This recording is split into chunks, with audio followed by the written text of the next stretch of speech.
Hello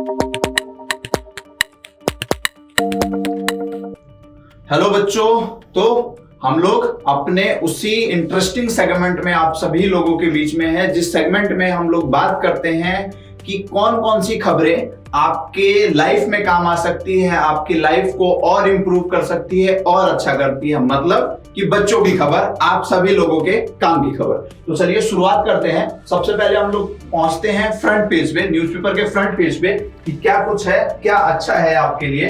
तो देखिए, एक दो चीजें फ्रंट पेज पे बहुत अच्छी है जिसको जानना और समझना जरूरी है। सबसे पहला तो ये है कि अभी आज से करीब 45 दिन पहले जो ब्रिटेन है, मतलब जो जिसको आप यूके कहते हैं, यूनाइटेड किंगडम, उसमें नई प्रधानमंत्री नियुक्त हुई थी जिनका नाम था लीज ट्रस उनका नाम था। उन्होंने अब इस्तीफा दे दिया है, 45 दिन के अंदर ही इस्तीफा दे दिया है।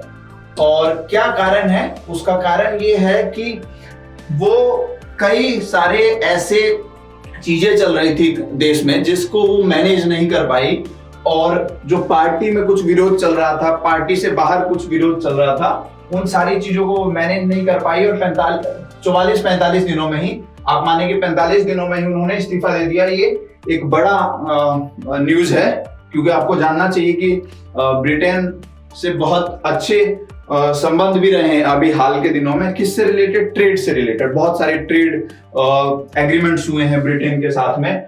और इस केस में जब पूरे वर्ल्ड में एक फाइनेंशियल क्राइसिस चल रहा है, एक रिसेशन का पीरियड चल रहा है, उस पीरियड में अगर ब्रिटेन में किसी प्रधानमंत्री ने 44-45 दिनों में इस्तीफा दे दिया है, तो ये एक बहुत क्रिटिकल सिचुएशन है उस कंट्री के लिए।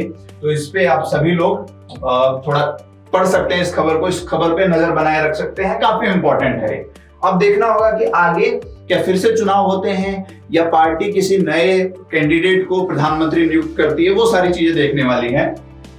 तो इसके ऊपर अगर कुछ अपडेट आता है तो हम लोग बिल्कुल डिस्कशन करेंगे, इस पे अच्छे से डिस्कशन करेंगे। उसके अलावा एक और न्यूज है जो यंगस्टर के लिए काफी अच्छी न्यूज है। और न्यूज क्या है कि आने वाले कुछ महीनों में या सालों में जो सेंट्रल गवर्नमेंट है, उन्होंने 10 लाख लोगों को मतलब 10 लाख बच्चों को, यंगस्टर को सरकारी नौकरी देने का एक प्रस्ताव पास किया है, या एक टारगेट सेट किया है कि आने वाले कुछ महीनों में, कुछ सालों में 10 लाख युवाओं को नौकरी दिया जाएगा। अब ये अलग अलग चीजों के लिए हो सकता है। कुछ रेलवे डिपार्टमेंट में होगा, कुछ फाइनेंस डिपार्टमेंट में होगा, कुछ पीरियड के लिए होगा, एग्रीमेंट पीरियड के लिए होगा। इस तरीके से कुल मिला के 10 लाख नौकरियां निकालने का एक टारगेट सेट किया गया। अब देखना है कि ये टारगेट कितना पूरा होता है या कितने लोग, रोजगार कितने लोगों को मिल पाता है, वो देखने वाली बात है। लेकिन जो खबर है वो मैंने आपको बता दी।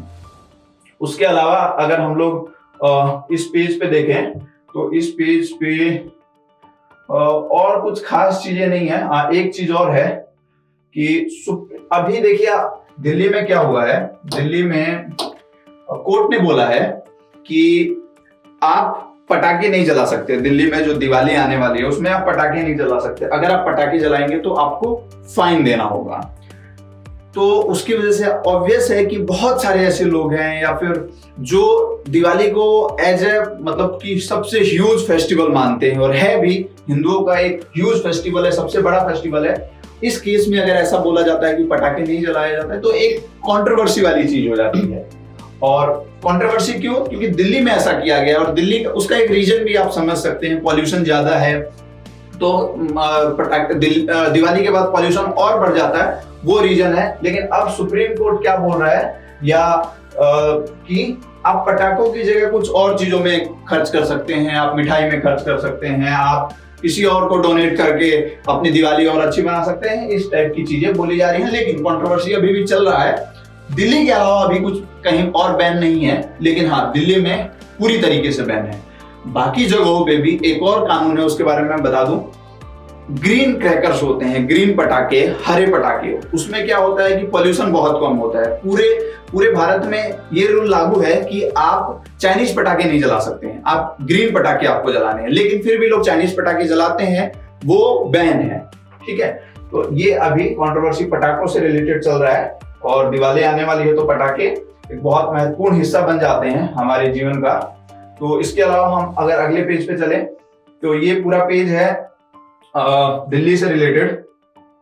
आगे बढ़ते हैं और सीधा वहीं चलते हैं जहां कुछ हमारे काम की खबर हो। आगे बढ़ते हैं हम लोग।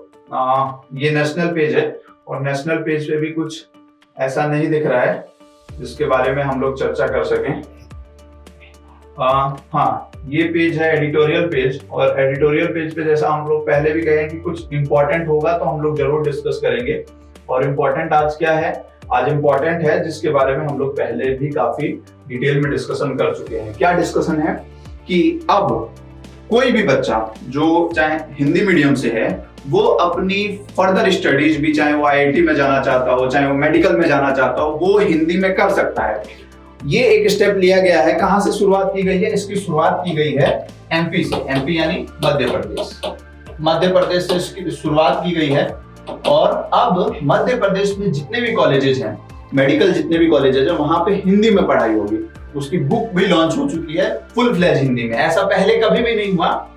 पहले जो भी फर्दर स्टडीज होती थी, चाहे वो मेडिकल की हो, चाहे वो आईआईटी की हो, वो सारी पढ़ाई 100% इंग्लिश में होती थी। सारी बुक्स उसकी इंग्लिश में होती थी, लेक्चर्स इंग्लिश में होते थे। लेकिन उस चीज को चेंज किया गया है। और चेंज किस लिए किया गया है? क्योंकि न्यू एजुकेशन पॉलिसी जो आई है, न्यू एजुकेशन पॉलिसी, उसमें ये चीज कहा गया है कि आप अपनी स्टडीज को अगर अपनी लैंग्वेज में करें तो आप ज्यादा प्रोडक्टिव बन सकते हैं। मतलब कि जिस लैंग्वेज को आप बेहतर तरीके से समझ सकते हैं या जो आपकी मातृभाषा है, उसी लैंग्वेज में अगर आप अपनी फर्दर स्टडीज करें तो आपकी प्रोडक्टिविटी बढ़ सकती है। उसी चीज को फॉलो करके और न्यू एजुकेशन पॉलिसी को फॉलो करते हुए ये स्टेप लिया गया है। तो इस स्टेप से बहुत सारे ऐसे लोग, बच्चों को फायदा होगा जो अपनी लोकल लैंग्वेज में पढ़ाई कर रहे हैं या जो इंग्लिश से बहुत ज्यादा कंफर्टेबल नहीं है। तो अच्छा ये स्टेप लिया गया है और देखना होगा कि आने वाले कुछ सालों में, 4 सालों में, 5 सालों में इस स्टेप का क्या फायदा मिल रहा है बच्चों को। हाँ, इसमें हम लोग आगे बढ़ते हैं। तो ये बिजनेस पेज है और बिजनेस पेज पे अगर देखा जाए तो कुछ खास नहीं है जो हम लोग डिस्कस करें। आगे हम लोग बढ़ सकते हैं। अब ये स्पोर्ट्स पेज है और स्पोर्ट्स पेज पे क्या कुछ इंपॉर्टेंट है? स्पोर्ट्स पेज पे इंपॉर्टेंट है कि श्रीलंका और नीदरलैंड ने सुपर 12 में जगह बना ली है। अभी भारत का कोई भी मैच नहीं हुआ है T20 में। संडे को पहला मैच होगा भारत का पाकिस्तान के साथ। बहुत इंपॉर्टेंट मैच है। सभी लोग उसका इंतजार कर रहे हैं। सभी लोग सोच रहे हैं कि कब वो मैच होगा। तो अभी भारत का कोई मैच नहीं हुआ, लेकिन इसी बीच श्रीलंका और नीदरलैंड ने सुपर 12 में अपनी जगह बना ली है। एक सेफ साइड में वो चले गए हैं। तो सबको इंतजार है उस संडे वाले मैच का। तो उसको हम देखेंगे। उसके बाद देखा जाता है कि भारत का कैसा परफॉर्मेंस रहता है। भारत इस वर्ल्ड कप को जीतने के लिए एक प्रबल दावेदार है, तो वो कितना सक्सेसफुल रहता है, वो सारी चीजें देखने वाली हैं। आगे बढ़ते हैं। ये बॉलीवुड और बाकी एंटरटेनमेंट का पेज है। इसमें कुछ हमें खास नहीं दिख रहा है। तो ये हम लोगों ने न्यूज़पेपर कवर किया और उन चीजों को देखा जो आप सभी बच्चों के काम की खबरें हैं। आप सभी बच्चों को कुछ नया कुछ सिखा सकती हैं, नया कुछ समझा सकती हैं। तो उन चीजों पे हम लोगों ने डिस्कशन किया और आई होप कि वो सारे कॉन्सेप्ट आपको क्लियर हुए होंगे। मैं आपको ये भी रिकमेंड करता हूं कि आप लोग जब भी न्यूज देखें, जब भी ये पूरा फॉर्मेट हमारा कॉन्सेप्ट देखें, तो पेन और पेंसिल जरूर लेके बैठें। जो इंपॉर्टेंट फैक्ट्स हैं, जैसे कि ब्रिटेन के प्रधानमंत्री का इस्तीफा हुआ है, वो फैक्ट आप नोट डाउन कर ले कहीं। इस तरीके से जैसे जैसे आप नोट डाउन करके एक अलग अपनी जनरल नॉलेज की कॉपी बना लेंगे, तो आने वाले कुछ महीनों में आपके पास एक बड़ा स्टॉक हो जाएगा, एक बहुत बड़ा डेटा बैंक हो जाएगा और उसी डेटा बैंक से आप अपने आप को अलग साबित कर सकते हैं। क्लियर है? तो बहुत अच्छे से पढ़ाई करिए। जो भी चीज बताई जा रही है उसको अच्छे से समझें और अच्छे से रहें, आनंद रहें। धन्यवाद।